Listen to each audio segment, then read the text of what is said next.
Walking backward with an Ottobock microprocessor-controlled knee joint is always safe.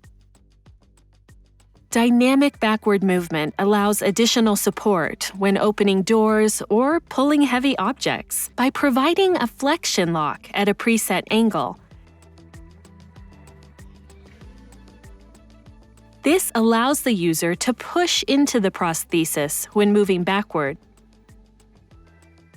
When the function is turned on, the knee joint locks between 15 degrees and 30 degrees of knee flexion.